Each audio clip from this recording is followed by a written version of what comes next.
Have you noticed that Kai Havertz has become one of Arsenal's most important players in a squad that is third in the Premier League, challenging Titans, Liverpool, and Man City to the Premier League title? In the month of February, Kai Havertz has recorded 2 goals and 1 assist in 4 Premier League fixtures, and to be honest, it should be more. But most level-headed Arsenal fans would at least admit that Kai Havertz is starting to justify the £60 million spent on him. In this video, I'm going to go over a few reasons why Kai Havertz is so important to the squad and why he is vital to Arsenal's chances of winning a Premier League title this season. But before we get started, drop a like and be sure to comment and let us know how you feel about the acquisition of Kai Havertz to Arsenal this year so far. Has he performed up to expectations, or do you feel like he still has levels to achieve before you finally rate him as a player and think he's justified that $60 million price tag? So the first important quality Kai Havertz adds to this Arsenal squad is his tactical versatility. And I think lead judges from AFTV said it best. If you think about this buy, as Arsenal spent $30 million apiece on a quality midfielder and $30 million on a quality striker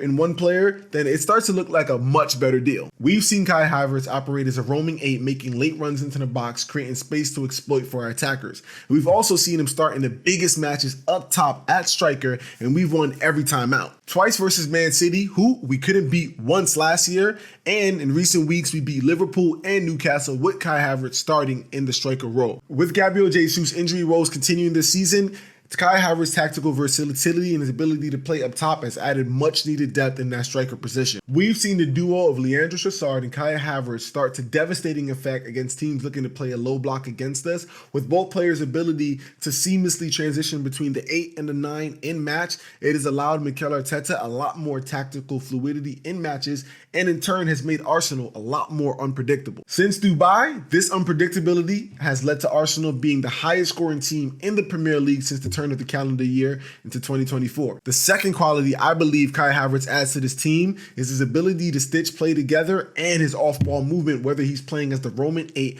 or as a false 9. In the recent match against Liverpool, it was Kai Havertz's ability to drop from the false 9 position into the hole to help us play out of pressure from a pass from Jorginho and then rush forward back into the attack that allowed Martin Odegaard to play him a lovely lofted ball when Van Dijk stepped up to give him a 1v1 opportunity versus Alisson, which we all know he squandered, but Saka was there, of course, to bang it home. But it was Kai Havertz's ability to create that space and help us out of pressure that allowed us to get through that breakthrough goal in a big match versus Liverpool. In the recent Newcastle game, Kai was sensational. He was directly involved in 2 of the 4 goals scored with a goal and an assist. Sure, in both matches, the Liverpool and Newcastle match, he probably squandered the 2 best opportunities in both matches, but I want to focus on the fact that he's starting to create these chances a lot more consistently, and that's what we need from a good Kai Havertz. Obviously, as his form continues and Mikel Arteta coaches him up, I hope he starts banging in a lot more of those goals, because I think he can be a lot more clinical and decisive in those moments.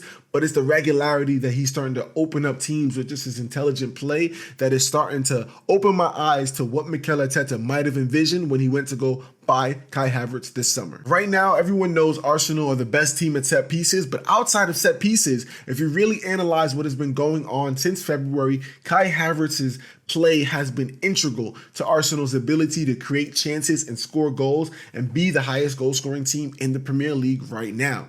So long may this continue. But by far for me, the biggest surprise has to be Kai Havertz's defensive contributions to this Arsenal squad, who are currently best in the Prem. When Kai Havertz was bought for Granit Xhaka in our starting 11 as a replacement, a straight replacement, I think most Arsenal fans, including myself, was thinking Mikel Arteta was clearly trying to improve our attack and being a little bit more willing to take the diminishing turns that it might have on our defense. But when you look at it, Kai Havertz's defensive stats compared to Xhaka's stats from last season, it's not that far off. Besides ball recoveries and clearances per game, Kai Havertz is actually performing on par, if not better, than Granit Xhaka in every other defensive stat. And if that's not good enough for you, if you compare Kai Havertz's defensive stats to Declan Rice, the newest London Footballer of the Year, you will see that it's not that bad of a drop-off for a player who was brought in to add more goals and not necessarily known for his defense. No matter how you feel about Kai Havertz, the truth is he has become an important player in this Arsenal squad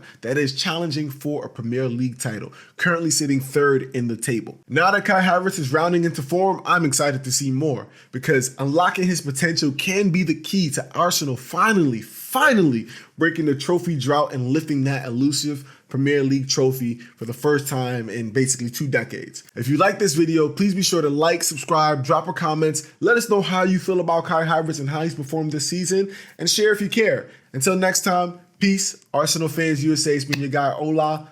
Next time.